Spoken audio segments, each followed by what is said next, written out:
The Dogmas of Delhi. Albert Einstein is best known for his theory of relativity. Had he opted for a career in political science, he could have as easily been famous for a theory of insanity. His definition of that state of mind was doing the same thing over and over again, and expecting different results. A corollary of that is to do the same thing in different situations, and then expect the same results. This is important to recognize at a moment in world politics when many of our long-held beliefs no longer hold true. If the world is different, we need to think, talk and engage accordingly. Just falling back on the past is unlikely to help in preparing for the future. The world is not just different. The very structure of the international order is undergoing a profound transformation. American nationalism, the rise of China, the saga of Brexit and the rebalancing of the global economy are often cited as the more dramatic examples of change. In fact, the phenomenon is far more pervasive than just these illustrations. We have seen a return of old empires like Russia, Iran or Turkey through greater energy and influence in proximate regions. West Asia is in ferment, even by its exceptionally volatile standards. The centrality of ASEAN to Asia is not what it is used to be. Demographic and economic trends in Africa are giving that continent a greater salience. South America is once again a battleground for ideas. But we are also talking beyond geographies and orthodox politics. What defines power and determines national standing is no longer the same. Technology, connectivity and trade are at the heart of new contestations. In a more constrained and interdependent world, competition has to be pursued perforce more intelligently. The global commons is also more in disputation as multilateralism weakens. Even climate change is a factor contributing to geopolitics by the opening of an Arctic passage. And the corona pandemic has been a wild card beyond all expectations. In short, change is upon us as never before. If the landscape looks very different today, so too do India's key partners. The relevance of the US or China is far more than any time earlier. The Russian relationship may have defied odds by remaining incredibly steady. But it is the exception, not the rule. Japan has now become an important factor in our calculations. The rediscovery of Europe is also underway, with France now a critical strategic partner. The Gulf has been bridged in an extraordinarily effective manner. ASEAN has grown closer, and Australia's relevance is more apparent. A strong sense of the extended neighborhood is apparent. Africa is the focus of development assistance and opening of new embassies, and as evident from diplomatic activities, our outreach extends from South America and the Caribbean to the South Pacific and Baltics. Closer home, there is an unprecedented investment in the neighborhood whose consequences are becoming apparent. Put together, the scale and intensity of our global engagement would be difficult to recognize for someone dealing with it even a few years ago. As the issues and relationships become different, so too will the argumentation. So, the first caution is to avoid obsessing about consistency, because it makes little sense in such changing circumstances. There is certainly a place for constants, but not to the extent of elevating them to immutable concepts. On the contrary, it is only by recognizing change that we are in a position to exploit opportunities. The purposeful pursuit of national interest in shifting global dynamics may not be easy, but it must be done. Prejudices and preconceptions cannot be allowed to stand in the way. And the real obstacle to the rise of India is not any more the barriers of the world, but the dogmas of Delhi. An ability to respond to a variety of situations is part of any nation's rise. But most agents of change encounter the accumulated wisdom of the entrenched, or the passionate argumentation of the polarized. In India, we also meet an obsession with words and text. Form and process are often deemed more important than outcomes. Fortunately, discontinuous politics is helpful today in challenging past practices and frozen narratives. It does so taking into account the steady elements of any policy. In India's case, a persistent striving to expand space and options, not an end in itself. That is meant to ensure greater prosperity at home, peace on the borders, protection of our people, and enhancing influence abroad. Obviously, our national strategy to realize even the more constant goals cannot be static in an evolving world. We know that well, having seen the world move from bipolarity to unipolarity and now to multipolarity. But changes in strategy also need to cater for greater capabilities, ambitions, and responsibilities, and most of all, for changed circumstances. In approaching such a world in transformation, we must recognize that assumptions need to be regularly revisited and calculations frequently revised. To do that, an accurate reading of recent history is essential. That exercise by itself can encourage appreciating the compulsions of responding to the environment, rather than mechanically applying doctrines and concepts. Evidence strongly supports the view that India advanced its interests effectively when it made hard-headed assessments of contemporary geopolitics, and even more so as it did not hesitate, when demanded by challenges, to break with its own past: the 1971 Bangladesh War, the 1992 economic and political repositioning, the 1998 nuclear tests, or the 2005 India-US nuclear deal are instructive examples. Indeed, it is only through a series of disruptions that India was able to bring about decisive shifts in its favor. In contrast, the pursuit of an apparently consistent course despite changing circumstances often led it to lose the plot. This was the case with engaging China in the 1950s as part of a larger post-colonial front. Even as political differences sharpened over a boundary dispute and a Tibet complication, the experience with Pakistan was similar. Despite that country progressively moving to greater reliance on terrorism. To some extent, this is a debate about realism and hard security. What it really suggests is a need for an unsentimental audit of Indian foreign policy. India's record includes dark moments like the 1962 defeat against China, or tense ones like the 1965 war with Pakistan, where the outcome hung in balance till the very end, and the more triumphal ones such as the 1971 victory which created Bangladesh. There are enough dichotomies in our past to generate a spirited debate on successes and failures. A misreading of geopolitics and economics up to 1991 stands in contrast to the reformist policies immediately thereafter. 2 decades of nuclear indecision ended dramatically with the tests of 1998. The lack of response to 26/11 is so different from the Uri and Balakot operations. Whether it is events or trends, they all bear scrutiny for the lessons they hold. If we look back at this journey of independent India, the growth in its capabilities and influence should not conceal the missed chances and shortcomings.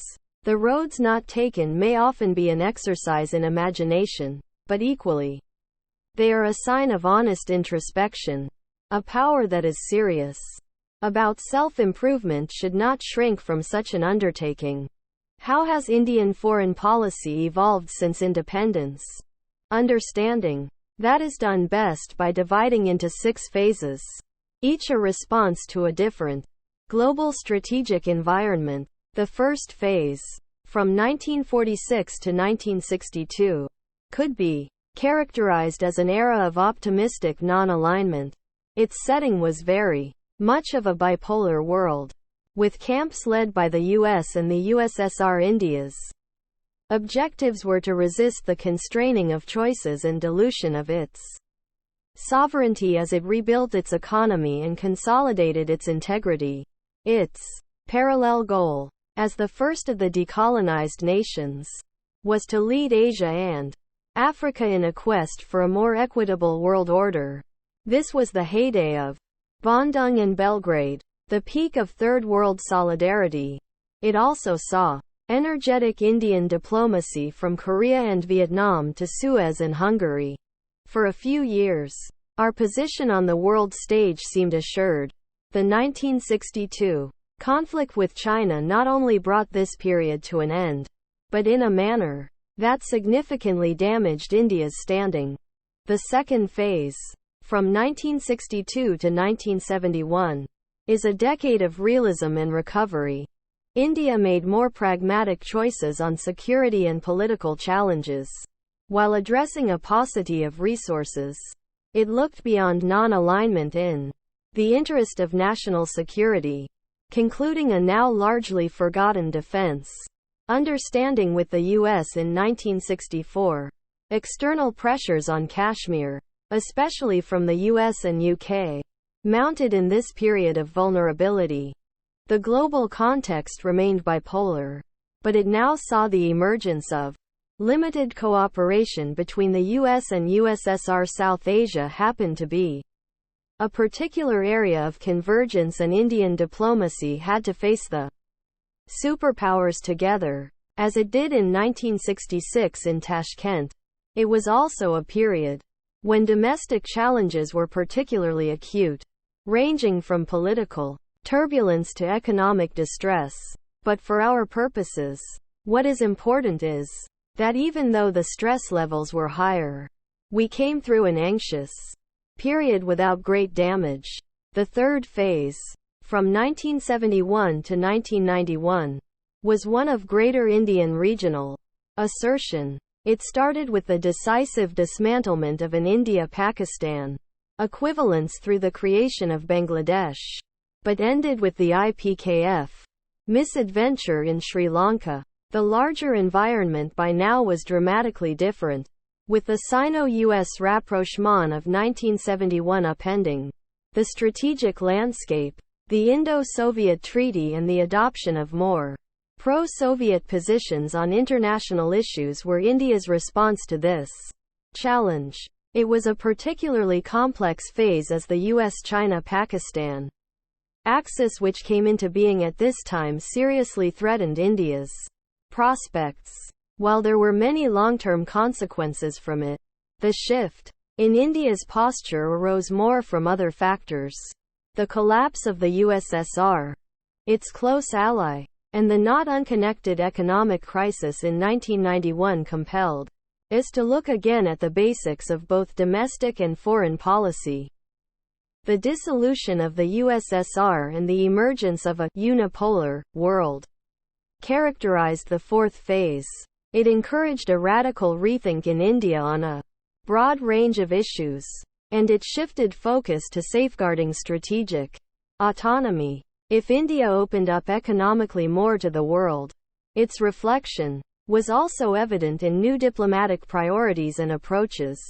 The Look East policy summarized the changed Indian approach to world affairs, which also saw adjustments in its position on Israel.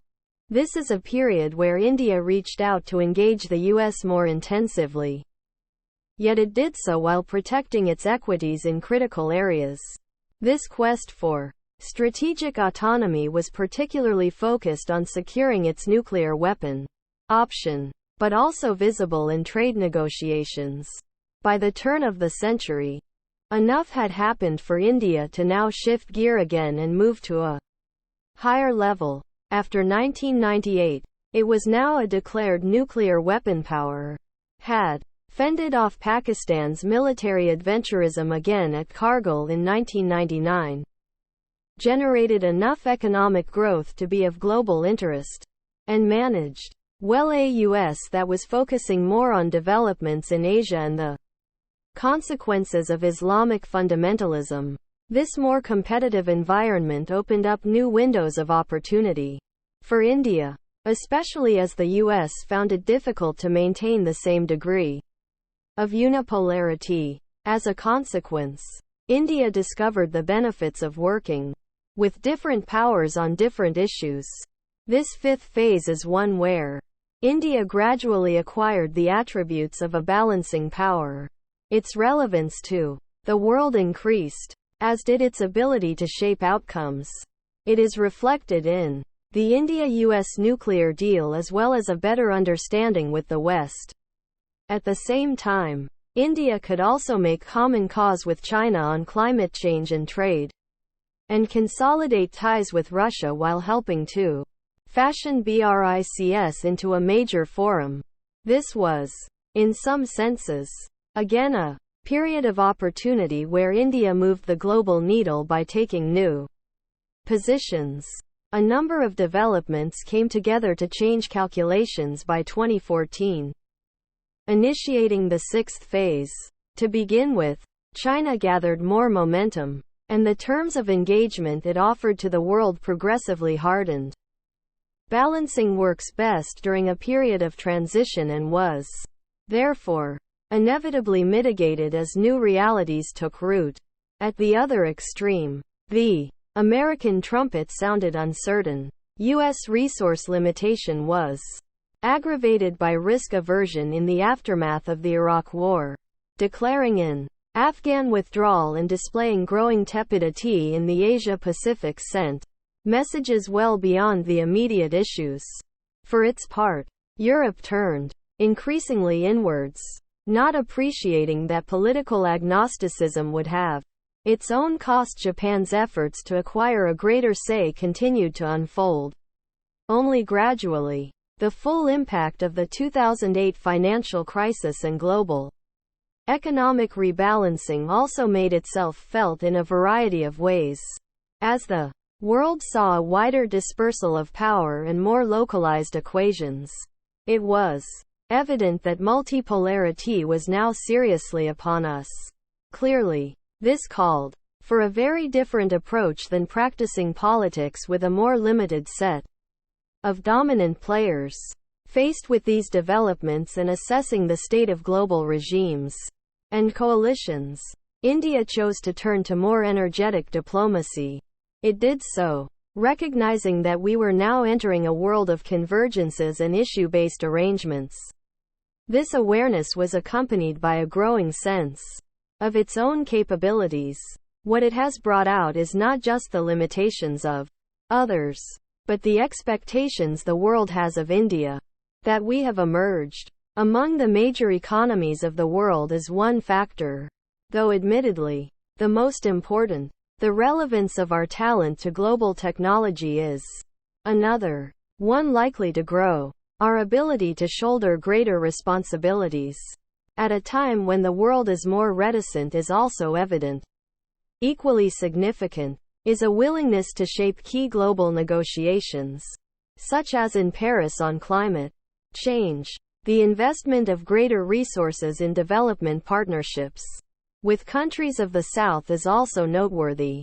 And not least, the manner in which we have approached our own region and the extended neighborhood has resonated beyond. Each of the 6 phases have had their highs and lows. The ending of one could be the beginning of another. The 1971 Bangladesh War or the 1998 nuclear tests stand out in the positive category, but the negative ones, perhaps, were more directly responsible for substantial changes. Of course, the 1962 reverse against China was one example. The combination of events as diverse as the Gulf War, the breakup of the USSR, economic stagnation and domestic turbulence coming together in 1991 was another. Therefore, while not being dogmatic about the past, it is just as important not to be dismissive about it either. This is crucial to appreciate because there are both strains of continuity and change in our policy. Conceptually, each period could be visualized as the overlay on the previous one, rather than either a negation or an extrapolation. Thus, the independent mindset that drove non-alignment and then protected our strategic equities can today be better expressed in multiple partnerships. 70 years of foreign policy certainly offer a lot of lessons, especially as we contemplate a challenging road ahead. They span a broad spectrum, both in time and in outcomes. A dispassionate assessment of our performance would note that while some competitors have done better, we have ourselves done not too badly, overcoming many challenges. India consolidated its national unity and integrity. That was not a given, noting that some other diverse societies like USSR and Yugoslavia did not make it. A modern economy with industrial capacities was developed over time, even as our reliance on nature was mitigated in agriculture. Defense preparedness was improved, and one of the key accomplishments of diplomacy was to enable access to multiple sources of equipment and technology. However, the fact remains that even after 7 decades of independence, many of our borders remain unsettled. In the economic sphere, we may look good when benchmarked against our own past. It seems a little different when compared to China or Southeast Asia. So what really matters is to develop a sharp awareness about our own performance. An evaluation is helpful in developing that, but must, in fairness, be set against the context of its era, since a fierce independence runs as a thread through our policy evolution. It is perhaps useful to begin with an updated understanding of what non-alignment was all about. Until the 1962 conflict, India's effort was to get the best from the two camps that the Cold War had created. It was successful in obtaining economic and food assistance from the West, while simultaneously seeking collaboration in industrialization from the Soviet bloc. For its security needs, India approached both with some success, eventually getting adequate capabilities from the USSR. In different ways, China too attempted the same, although with greater ambition and less consistency. Indeed, the steadiness of one contrasted with the disruptiveness of the other. It is an open question whether one could have adopted the approach of the other. Perhaps they were statements of their character. The middle path was not just a policy choice for India. It also reflected contradictory structural pulls. With the West, India was bound by a broad network of post-colonial economic, social and political linkages, but Cold War pressures prevented excessive closeness with the USSR. The planned economy model and industrial aspirations generated an enthusiasm that was balanced against pluralistic political beliefs. As India went about the task of consolidating its national integration, both camps served its interests at different points of time. Most important, they helped expand its political space at a time when a large number of nations were regaining their freedom. This allowed India the leadership opportunity to build its own constituency and brand through the 1950s. Broad concepts are not always easy to translate into policy interests and outcomes.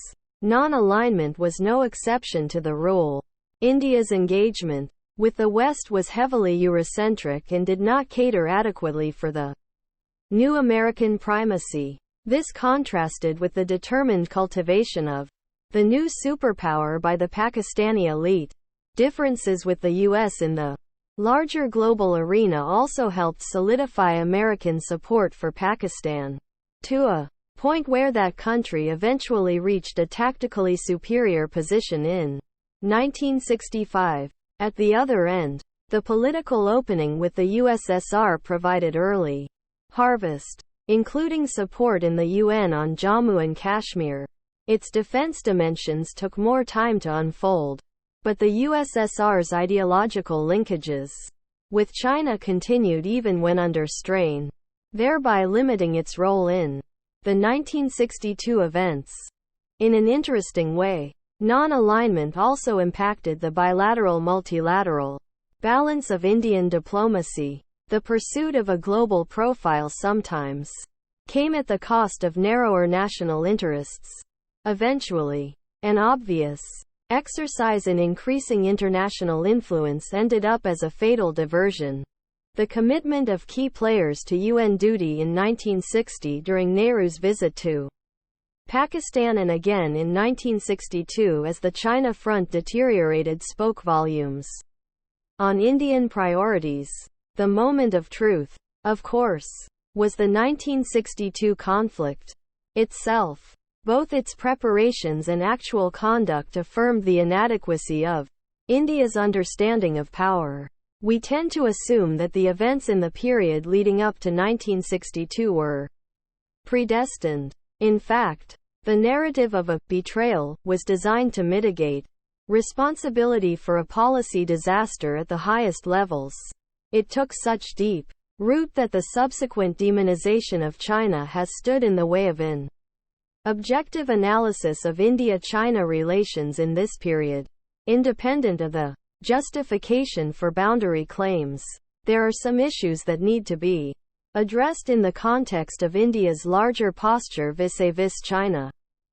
There was a genuine debate within the Indian system whether in the aftermath of the 1950 Chinese move into Tibet we should have initiated steps to finalize what had now become a common border. This is not an entirely hypothetical issue because serious suggestions to this end were made by very senior policymakers. Sardar Patel's famous letter to Prime Minister Nehru was part of this internal discourse. However, in what presumably was a desire to avoid immediate friction, the decision made was to postpone such engagement. At that time, China was more isolated internationally and its own position on Tibet had not hardened as it did after 1959. More than the issue itself, what comes out is a tendency to postpone a difficult issue. Avoiding hard choices was true in respect of the nuclear option as well. The same mindset led to the limited involvement of the military leadership in decision-making during the 1962 conflict. Instead, at the first sign of setback, we turned to others for both advice and assistance. From 1962 for a full decade, India made a hard-headed comeback, even if ground was retrieved only partially. Domestically, India sought to overcome the shock of its defeat and resisted territorial concessions to Pakistan in Jammu and Kashmir as the price to be paid to the West for its assistance. Political instability, including succession processes, added to economic distress arising from the failure of monsoons. A number of domestic political agitations, from Tamil Nadu to Punjab, undid the message of stability achieved in the first years of independence. Not entirely inappropriately, our nation was seen to have entered a dangerous decade.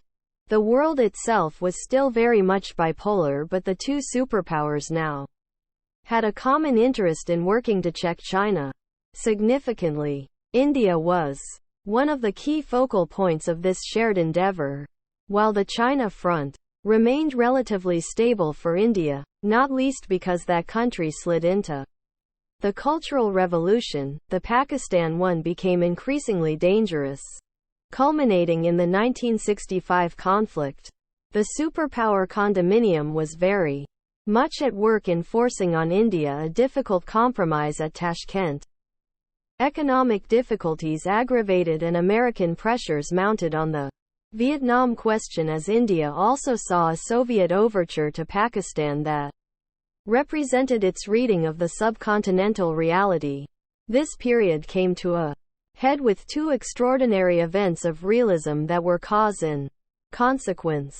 The first was the Sino-Us Rapprocheman of 1971 that was achieved with the facilitation of Pakistan and fundamentally altered the global strategic scenario.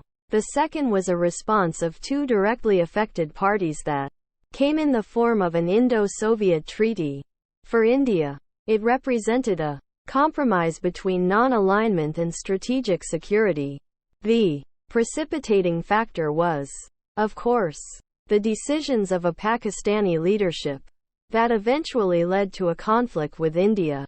It is tempting to speculate whether India would have taken such a tough call in the headier days of international diplomacy. While we will never know, the fact is that its victory in the 1971 Bangladesh conflict represented a partial recovery from the reverses of 1962. More important, by breaking the equivalence with Pakistan, India ushered in a phase of greater regionalism. This period, in fact, countered the pre-1962 tendency and should be valued for that, perhaps even more than the outcomes themselves. The willingness to expand the initial conflict beyond Jammu and Kashmir in 1965 was one example. This was not a scenario that Pakistan had prepared for adequately. Standing one's ground against a Pakistani force with superior arms was another. In both 1965 and 1971, the military was given more space and greater say, leading to better outcomes on both occasions. This was also the case with responding in Nathula in 1967. In 1971, there was additionally much better strategizing in preparation for the use of force, including what, at that time, was a radical measure of concluding a treaty with the USSR. If there are lessons from the two contrasting periods for the present day, it is both of greater horizontal integration in the Indian national security system, and of thinking through a response to an unavoidable challenge. The following phase, starting with a decisive outcome on the battlefield, began in 1971. The division of Pakistan itself had profound consequences that are not lost on the rest of the region. In an unintended way, the half-hearted attempts by the US and China to assist Pakistan during the conflict only added to India's prestige. Yet, it is in the nature of a power to steadily broaden horizons, and that is precisely what India did in its aftermath. Within a short space, there was an attempt to improve ties with the US, leading to a visit by Henry Kissinger in 1973. Kissinger himself was more than aware that this was an attempt to restore the balance after the events of 1971. The American response to India's 1974 nuclear test was, therefore, surprisingly sober. More difficult for India was the decision in 1976 to normalize ties with China and send back an ambassador after a gap of 15 years. Both could be seen as expanding its options. The broadening of its vision was also visible in the effort to create a third option in Europe. The acquisition of Jaguars, Mirages and HDW submarine were evidence of this hedging. Prime ministerial visits to the U.S. in 1982 and 1985, as well as the tentative resumption of defense cooperation, involving the light combat aircraft, were further indications. With China, boundary talks resumed in 1981 and reached a point of leadership-level discussions in 1988. The real impact of India's enhanced stature was felt most in the immediate neighborhood. The most important challenge was Pakistan. And in 1972 at Shimla, India chose to be generous.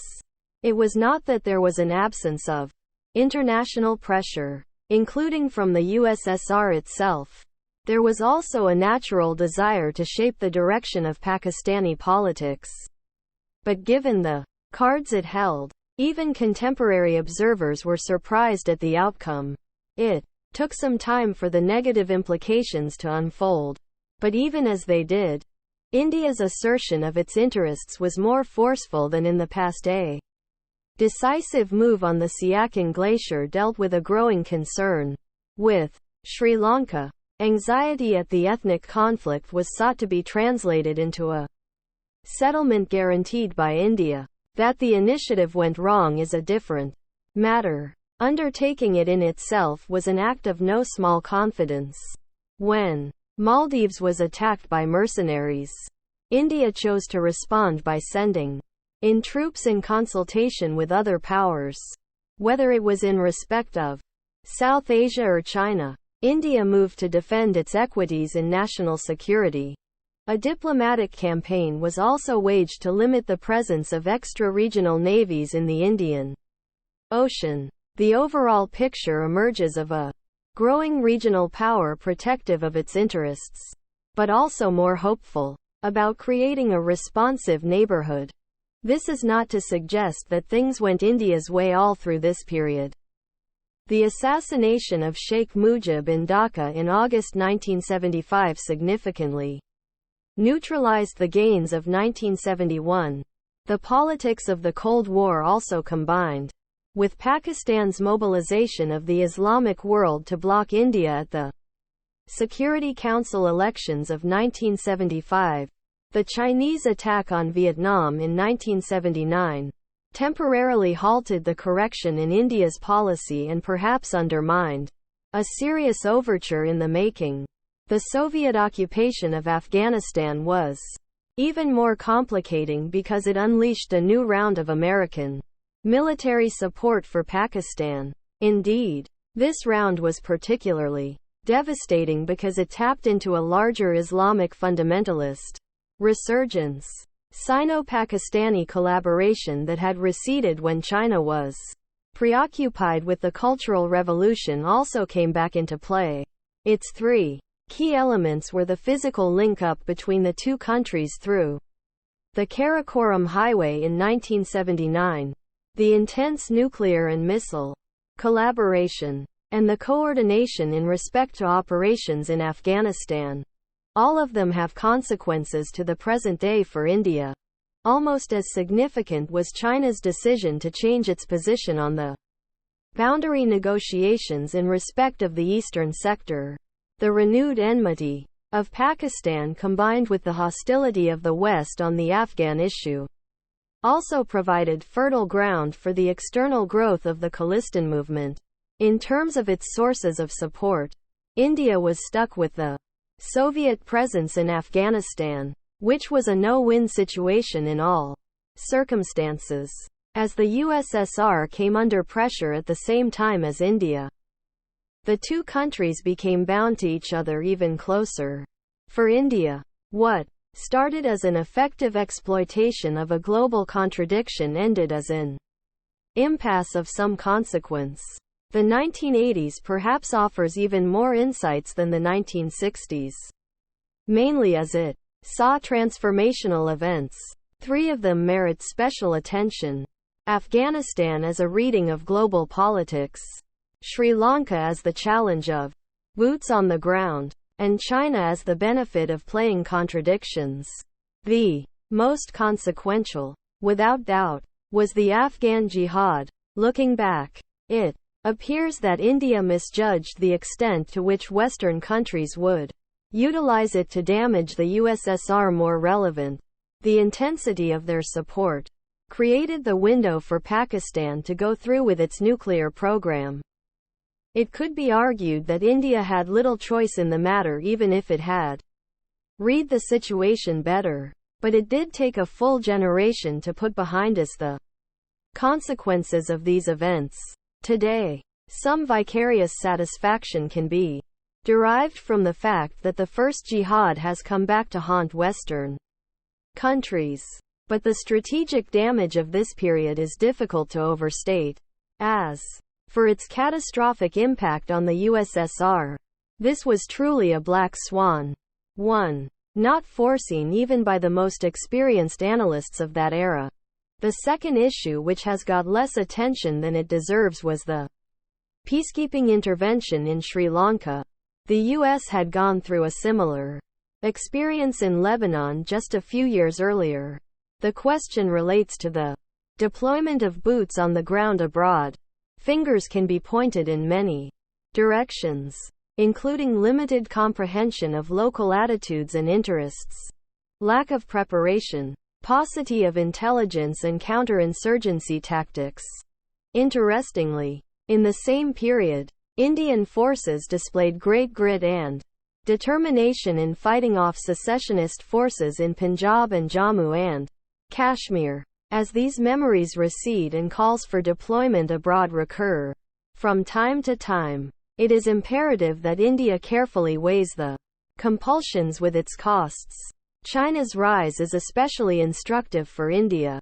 It was driving diplomatically, in the late 1970s, efforts to forge a united front against the USSR. This is in contrast to its reluctance to intervene, even indirectly, in the 1971 Bangladesh conflict despite being exhorted to do so by the Nixon administration. What changed during this period was a determination to break up the cooperative strand in the ties between the US and USSR that was constricting China's strategic space. So it utilized both the Vietnam and Afghanistan conflicts to that end, and thus created a favorable political climate for the flow of Western investments. So much so, that even when the Tiananmen incident happened, there were enough advocates abroad to mitigate the damage, having more than achieved its strategic objectives. When the USSR broke up, China altered course and made up with a Russia coming under pressure. For an Indian assessing this period, it is telling that a competitor willing to take greater risks and pursue strategic clarity not only got a decade's head start in economic growth but also a more favorable geopolitical balance. So much again for consistency. Although the 1960s were termed the dangerous decade because of political uncertainty and national fragility, the term could as well be applied to the 1990s. The 1991 balance of payments crisis only brought to head what was an accumulation of policy outcomes of the previous generation. A quarter century later, the literature on the happenings largely focus on the domestic challenges. The foreign policy situation, however, was no less traumatic, and it took considerable ingenuity and courage to chart a path of recovery. The dissolution of the USSR had undercut a fundamental premise on which Indian foreign policy operated since 1971, perhaps even since 1955. Even worse, the Russia that followed immediately was focused almost exclusively on the West and briefly downgraded its ties with India. In such a situation, the Indian response was very mature. Maintaining the importance of Russia, it engaged the US much more intensively while also reaching out to China. That the Indian economy also opened out during this period was clearly helpful for these relationships. In this period of flux, the ASEAN played a very critical role in facilitating India's interactions with Asian economies and serving as a new focal point for a foreign policy whose moorings had become shaky. The importance of the growing partnership with ASEAN and India's membership of the ASEAN Regional Forum had long-term implications that could not have been foreseen then. It not only changed Indian thinking but also opened a pathway for the cultivation of Japan and South Korea. In many ways, this period of adjustment laid the foundation for an India that could operate on multiple axes in international affairs with greater comfort.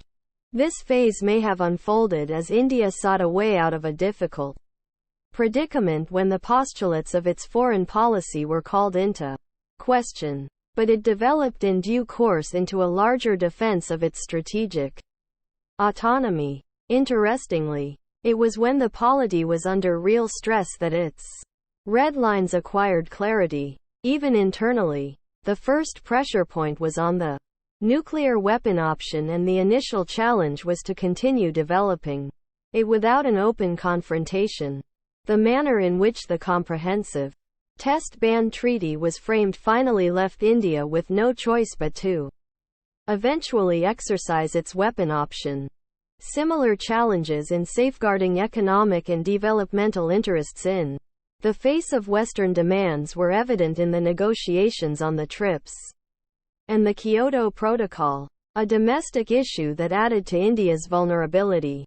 At this very juncture was the worsening situation in Jammu and Kashmir.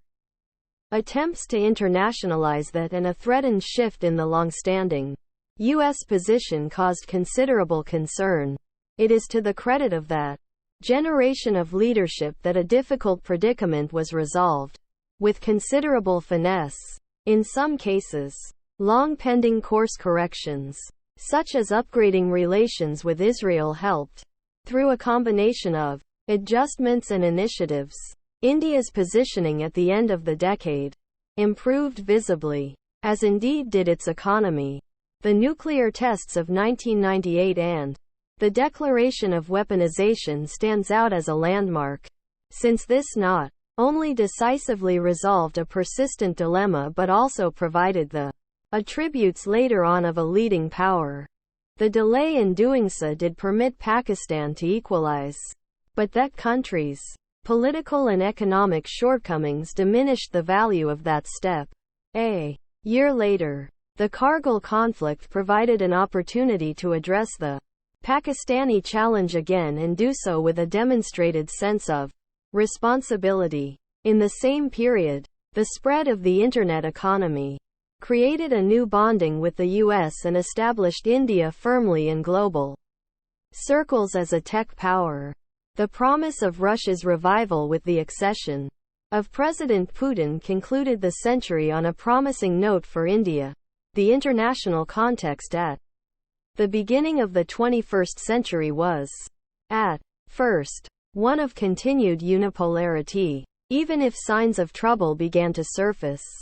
American technology dominance overshadowed the steady growth of emerging economies. It was perhaps this that led the U.S. to underestimate China's potential for rapid economic growth and amazing exploitation of trade opportunities. The conflict in Yugoslavia provided an opportunity to once again stamp the authority of Western powers, oblivious to the long-term threats that would hit them soon. It was not surprising that during this period, India-US relations developed well and sought to put behind issues that constrained their growth.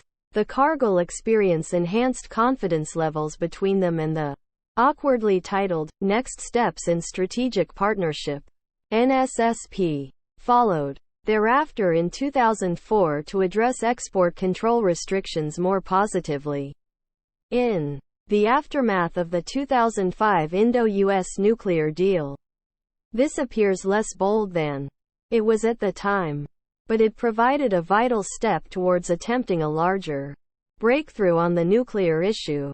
In between, there was a sea change in the global setting with the September 11 attacks and an American return to Afghanistan. India's handling of this opportunity was skillful, and it positioned itself as a sympathetic but understanding partner willing to work to American comfort levels. In the U.S. itself, the Indian community grew steadily as a result of the H-1B program and acquired the ability to make its interest felt in U.S. politics. Terrorism and tech were the two drivers of the transformation of Indo-US relations that, in turn, opened up new vistas for India. In both cases, the Indian government's adeptness at seizing the opportunity is as important to recognize as the significance of the events themselves. Even as India embarked on groundbreaking initiatives with the U.S., it sought to balance that with progress on other important accounts. The initiation of the Russia-India-China grouping, RIC, in 2001 that was to provide the nucleus for BRICS was one such step. The invention of the Special Representatives Mechanism on boundary negotiations with China in 2003 was another. This was taken forward with the 2005 Agreement on Political Parameters and Guiding Principles on the Boundary issue that promised a forward movement. There was briefly even serious talk of a free trade agreement with China. Relations with France, which showed more understanding of India's nuclear tests than other P5 states. intensified rapidly in the triad of defense, nuclear and space. Each of these trends was to continue for the next decade and a half as India strove to shape global outcomes by shifting its weight in various directions on different issues. That worked so long as there was a stable balance based on the preeminence of the US with other major powers offsetting its influence. But as American dominance reduced and the power of China rose sharply, the changing landscape made the old calculation increasingly difficult to practice. In the period when India was balancing a dynamic situation, a development that merits special mention is the 2005 Indo-US nuclear deal. It does so because this agreement removed key impediments to the development of those ties and enabled them to reach the stage they have today. In addition, it helped shape the global perception of India and has surely contributed to the higher stature it now enjoys. In its essence, the deal sought to put aside prohibitions on nuclear cooperation that had a ripple impact on defense, on dual-use technology, and on space cooperation. By making an exception, it changed sentiment in India about the US very substantially. From the American side, there was little doubt that the growing relevance of Asia was a key factor in driving a stronger relationship with a democratic and market-oriented India. Debates within our country on this issue are well known and centered around a political suspicion of the U.S. implications for the nuclear weapon program and pressures on the relationship with Iran. Despite the radical nature of the initiative and the extremely complicated negotiations that arose due to the cooperation being predicated on legislation, India was able to ensure a successful outcome. It also paved the way for an exception to be made by the nuclear suppliers group that contributed to negating the perception of India as an outlier in an important area. This visible spike in a relationship with the premier power naturally put pressure for growth in other ties. It produced immediate gains because key European powers and Russia were supportive for their own reasons. At that time, China's relations with both India and the US were sufficiently cooperative as to support an NSG waiver decision. A few years later, changed global equations produced very different results. If the nuclear deal underlined the gains of balancing, its aftermath revealed the challenges of that exercise. Balancing requires all major relationships to remain positively in play so that one can be used to make gains in the other. The moment they flatten out, they become a constraint on each other. In 2005, the climate for the nuclear deal was built up carefully through an ambitious defense framework, an open skies agreement and strong business sentiment. After the nuclear deal, the handling of the civil nuclear liability issue, excessive defense expectations and frictions on the trade side between them dissipated the air of optimism. Combined with the Obama administration's approach to the AFPOC theater and the controversy caused by the unjustified arrest of an Indian diplomat, ties were now dominated by irritants. Arriving in the U.S. in December 2013 to take up the responsibility of an ambassador, I found myself engaged more in damage control than in consolidating a breakthrough. It took a change of government in New Delhi to create a change of mood. But the lesson really is one of the importance of tending to ties on both sides. It was not only the dampening of sentiment with the U.S. that made balancing a difficult exercise. By 2014, a very serious structural shift had taken place with the global financial crisis of 2008-09. While the election of Barack Obama created a sense of hope, the retrenchment of American power began with the withdrawal from Iraq and the promise to do so in Afghanistan. With the passage of time, it was evident that the U.S. no longer had the inclination to meet global challenges as in the past nowhere was that more evident than in the Asia-Pacific. At the same time, as ambassador in Beijing after 2009, I was witness firsthand to the growing sense of confidence in the Chinese establishment about its own pace of rise. The change of guard in China heralded a different era, as much for that nation as for its relations with the world. During this very period, India's own ties with China became more complex. Controversies over stapled visas, military contacts and border intrusions all portended a new phase. This was also a time when China's presence in India's immediate periphery acquired greater visibility. While speculation about a possible G2 between the US and China remained, the reality was that the US now had less to offer and China a greater ask. As events unfolded, political changes in India also brought new factors in play. By 2014, the global situation compelled India to conceptualize its foreign policy goals in a different way. It first had to recognize the greater multipolarity and uncertainty that characterized international affairs. Nations were combining on narrower issues rather than broad approaches.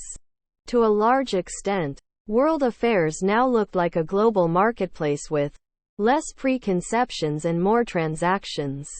In this background, India set out to deliberately raise its global profile, consciously influence international gatherings and negotiations, purposefully increase high-level contacts and ambitiously invest in building linkages and connectivity. The primary objective was to consolidate its position in Asia. But, in parallel, India also made an effort to think beyond. Within Asia, obviously, the neighborhood came first, and the very act of inviting their leaders together in 2014 at the time of swearing in sent a clear message of change. In South Asia, India now became a votary of positive regionalism and expressed that through expanded commitments to connectivity and development projects. It did take into account the identity politics so deeply rooted in its periphery, but calculated that structural linkages can compensate in the longer run. Given that most of these nations are democratic, the pressures of electoral cycles and competitive politics also had to be managed. Predictably, Pakistan has posed a particular challenge in view of its continuing practice of cross-border terrorism. Combined with its resistance to connectivity, it is clearly not on the same page as the other states of South Asia. A more confident India has demonstrated boldness both ways, in a willingness to engage as underlined by a dramatic prime ministerial visit to Lahore, as well as in a determination to conduct cross-lock and cross-boundary strikes when required. Afghanistan has also been brought much closer, politically and psychologically. The implementation of the Chabahar Port project and the provision of security assistance to the Afghan military reflects this fresh approach.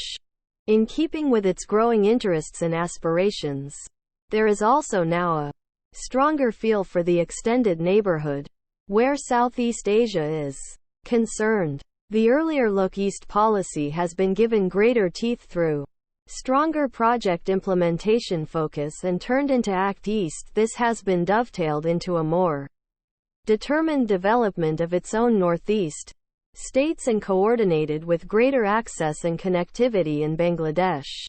Relations with Southeast Asia have acquired a greater security dimension and higher, stronger political profile, underlined by the presence of all ASEAN leaders at the Republic Day celebrations in 2018. On the other side, the relatively narrow relations with Gulf countries, earlier focused mainly on energy and community, have also acquired similar facets of security and politics. It did require greater dexterity, given the divisions among Gulf countries and their issues with Iran. The same sense of purpose has guided an integrated approach to the maritime domain, spelled out by the Sagar Doctrine in March 2015, that has created a basis for robust cooperation with Indian Ocean island nations and beyond.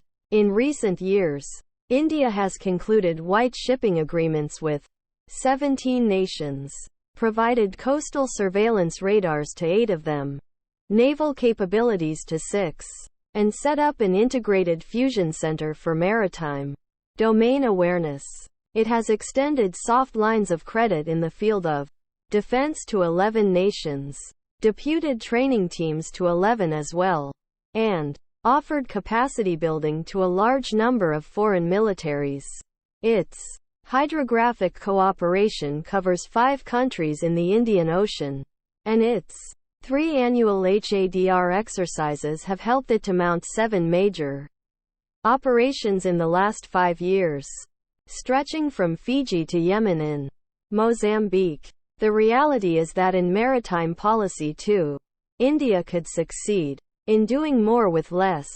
A lighter footprint, applications of technology, embrace of partnerships and a propensity towards frugality have come together. The net impact of all this has been very much more because working with international partners has provided a multiplier effect.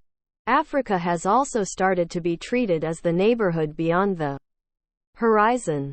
The India-Africa Forum Summit in October 2015 saw the unprecedented participation of all 54 nations, 41 of them at the leader level. Visits of the senior Indian leadership to Africa have been stepped up sharply and the development assistance and training put on a firmer track. The decision to open new embassies in 18 African nations speaks of the priority that this region is now receiving. A greater outreach to Latin America, the Caribbean, Pacific Islands and Oceania is also now distinctly visible. How much India can exploit the opportunities that await depends to a great degree on this broader engagement. Like other major powers, India too has turned to development partnerships as a significant instrument in its diplomatic toolkit, and it has done so in its own unique India way. Overall, it has offered 300 lines of credit to 64 countries involving 540 projects. The bulk of the locks-in projects are with Africa, now at 321 projects involving 205 locks. In addition, India currently has 181 projects in Asia, 32 in Latin America and Caribbean and 3 each in Central Asia and Oceania. These initiatives have qualitatively expanded in recent years, especially in terms of the size of the locks and the complexity of the projects. Their planning and execution has also become more efficient by a more integrated approach and stronger oversight. The dispersal of grant assistance is even broader than the lines of credit, covering virtually all developing regions of the world. Africa has been a particular focus of attention, partly as a reflection of our solidarity born out of shared struggles. But it is also an aspect of strategy, as the rise of Africa will add to the multipolarity of the world. As others have discovered before, such development partnerships provide the foundation for long-lasting relationships.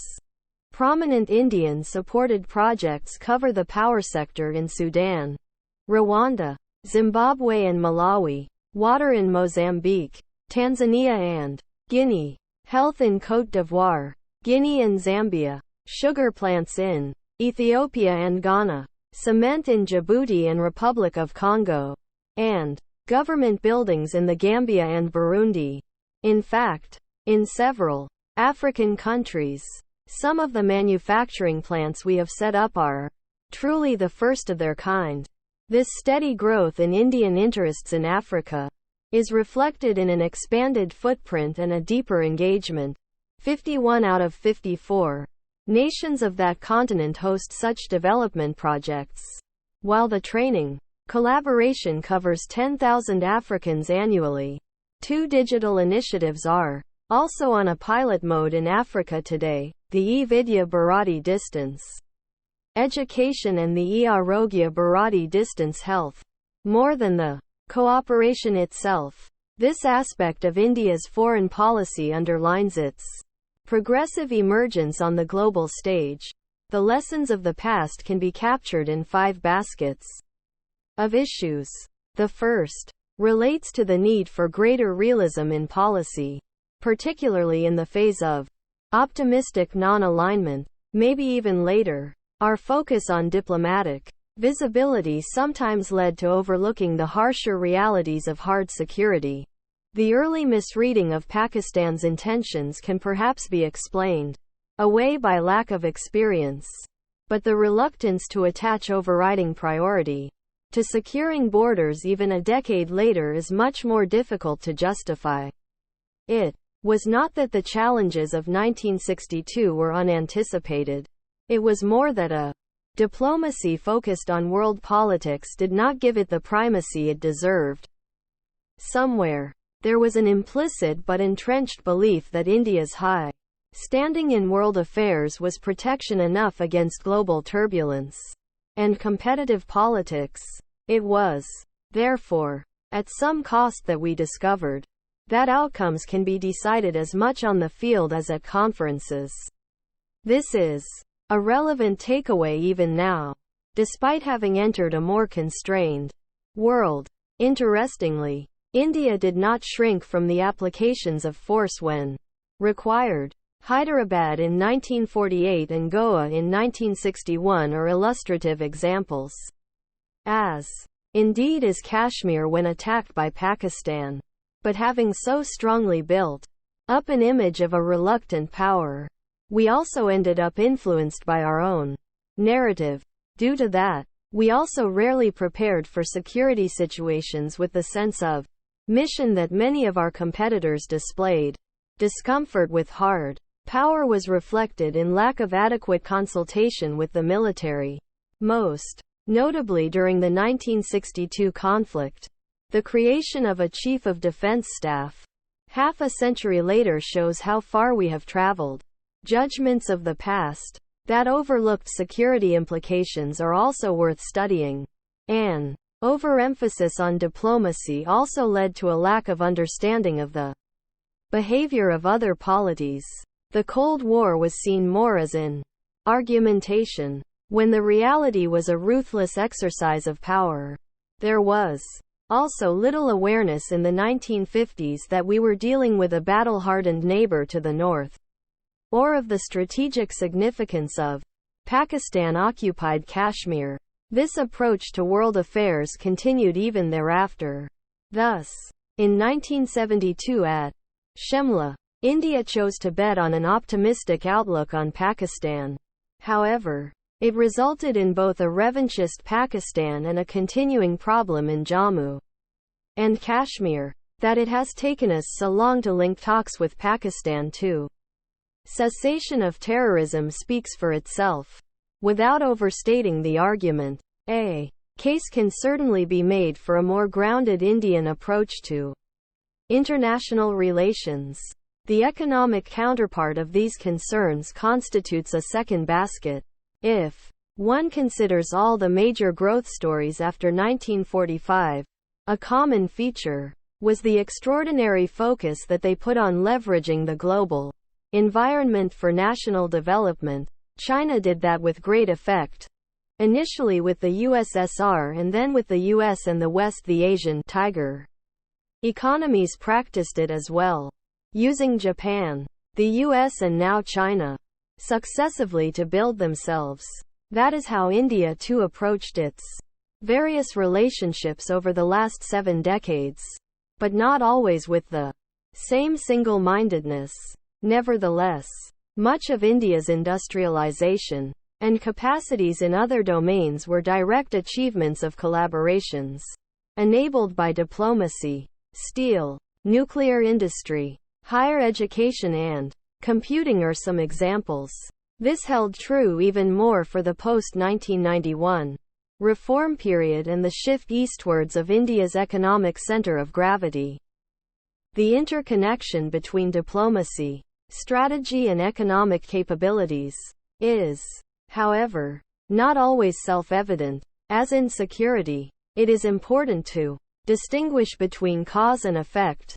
The economy drives diplomacy, not the other way around. Few would argue that the reforms of the 1990s and greater openness have served us well for some years. But as we then extrapolated it onto free trade agreements with Southeast and East Asia, the proposition became more challengeable. Blame it on structural rigidities, limited competitiveness, inadequate exploitation of opportunities, or just unfair practices. The growing deficit numbers are a stark reality. More importantly, their negative impact on industry at home is impossible to deny. And China, of course, poses a special trade challenge even without an FTA. Any quest to maximize options and expand space naturally requires engaging multiple players. Conceptually, this third basket is a given in Indian foreign policy, since there is a basic consensus about nurturing our independence while doing well in the first decade of a bipolar world. We also discovered the associated danger of being left short on all accounts. As India saw in 1962, the best of both worlds is easier imagined than realized. In the periods thereafter, the distance from one pole was also not automatically compensated by the other.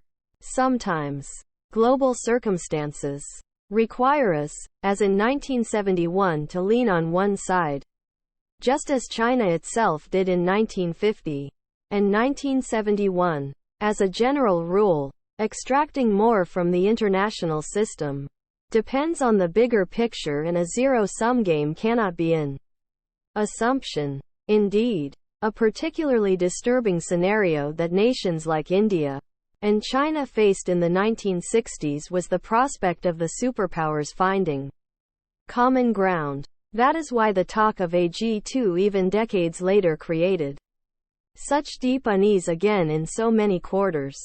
Hedging is a delicate exercise. Whether it is the non-alignment and strategic autonomy of earlier periods, or multiple engagements of the future. But there is no getting away from it in a multipolar world. This is a game best played on the front foot, appreciating that progress on any one front strengthens that on all others. To the uninitiated or the anachronistic, the pursuit of apparently contradictory approaches may seem baffling. How does one reconcile a Howdy Modi gathering with a Mamallapuram or a Vladivostok summit? Or the RIC, Russia, India, China, with Japan, America, India? Or the Quad and the SCO, Shanghai Cooperation Organization, and Iran with the Saudis? Or Israel with Palestine? The answer is in a willingness to look beyond dogma and enter the real world of convergences. Think of it as calculus, not just as arithmetic. This new version of world affairs is a challenge for practitioners and analysts alike, but one that must be mastered. To forge ahead, risk-taking is an inherent aspect of diplomacy, and most policy judgments revolve around its mechanics. It is also a natural accompaniment to hedging. When we look at this fourth basket, it is evident that a low-risk foreign policy is only likely to produce limited rewards.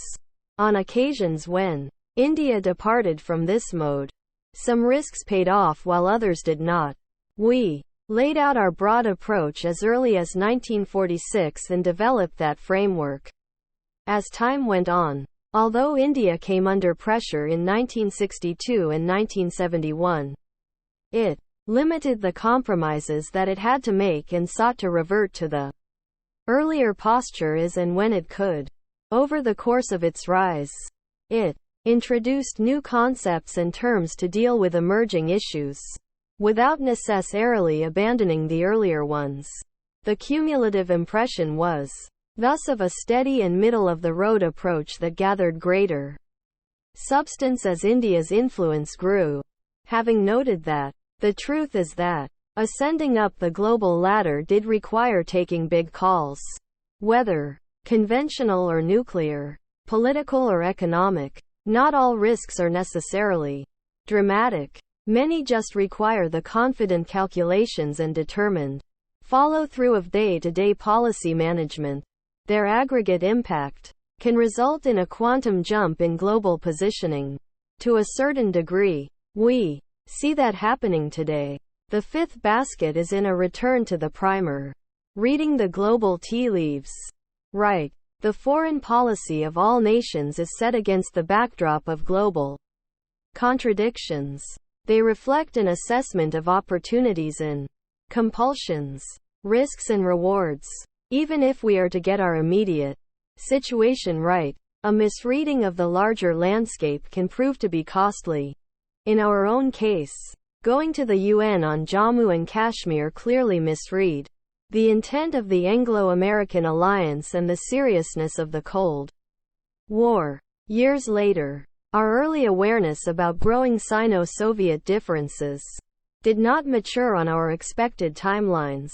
In the 1960s, 1980s and again, after 2001, we underestimated the relevance of Pakistan to American and Chinese global strategy. This is not to suggest that India has not had its successes. Indo-Soviet and later Indo-Russian relations are a direct product of our global strategizing. After 1991, so too has been the adjustment in our policy towards the U.S. Both the Indo-Soviet Treaty and the India-US nuclear deal were outcomes of a larger reading of world affairs. That is the case with correctives introduced in respect of the U.S. in 1973 and China in 1976 to overcome the 1971 polarization with both, identifying the opportunities thrown up by the structure of world politics can also help mitigate risks. We saw that, for example, in respect to France after the 1998 nuclear tests. Today, an appreciation of world politics must include a proper understanding of Sino-US contradictions, of growing multipolarity, of weaker multilateralism, of larger economic and political rebalancing, of greater space for regional powers, and of the world of convergences. Each of them is a factor in driving the policy initiatives of the present era. Whether it is our outreach to the Gulf, the advocacy of Indo-Pacific or more vigorous engagement of Europe, they represent a facet of a larger repositioning. So what are the prospects of the sixth phase that is now underway? A changing world is clearly a more actionable one for those who do not wish to get left behind. For a beginning, it requires a thinking that keeps up with times. A clearer definition of interests is the next step in its determined pursuit, the one thereafter. We see that today, for example, in a better appreciation of our maritime geography and the Sagar Doctrine. When confronted by security challenges, this India has also responded with a new grit. Its enthusiasm for shaping global conversations on climate change, terrorism, connectivity and maritime security is already having an impact. The relief operations undertaken in Yemen, Nepal, Iraq, Sri Lanka, Maldives, Fiji and Mozambique are statements of capability as much as responsibility. Its election-winning record in international organizations is another important statement. Expanded offers of development assistance have been accompanied by an improved record of project execution. The neighborhood and Africa will testify to this change. India's branding has become much stronger, including through the International Day of Yoga, the International Solar Alliance or, most recently, the Coalition for Disaster Resilient Infrastructure. While the previous phases of foreign policy each have a neat description, it is harder to categorize the current one. Part of the challenge is that we are still in the early phase of a major transition. The contours of the near future are not yet clear. One solution is to anchor it on Indian aspirations and to speak of our goal of emerging as a leading power. The problem is that others tend to take it as a statement of arrival rather than a goal on the horizon. Taking off on non-alignment. It is sometimes useful to speak of multi-alignment. It appears more energetic and participative as compared to an earlier posture of abstention or non-involvement. The difficulty is that it also appears opportunistic, whereas India is really seeking strategic convergence rather than tactical convenience. Putting India first may be another way of capturing a strong and pragmatic policy outlook. This suffers from a comparison with other nations who have chosen to be more self-centered. In India's case, nationalism has in fact led to greater internationalism. Advancing prosperity and influence may be a fair description but is not exactly a catchword. Perhaps we need to accept that a single phrase may elude us for some time in the midst of global uncertainty. As India stands poised to move to the next level, did we lose valuable time in doing so? Such queries are often a product of hindsight and may lack context. Nevertheless, these are issues that could be pondered about, especially if we speak of outcomes of judgment rather than of circumstances. Our ties with China are a natural beginning for such a discussion. Should India, for example, have brought the boundary issue to a head in 1950 itself? Could the border conflict of 1962 have been avoided by a compromise in 1960 when Zhou Enlai came to India with the U.S.? Did our cultural antipathy in the initial years aggravate the sense of distance? On economic issues, there is probably more consensus that India should have followed the example of ASEAN and China and opened up a decade before it actually did. On the strategic side, the delay in its self-declaration as a nuclear weapon power from 1974 to 1998 may well have been the worst of all worlds. Were we prisoners to paper? A trait that came close to wrecking the 2005 nuclear deal as well? Our handling of Pakistan, a society which we are supposed to know well, also raises many questions.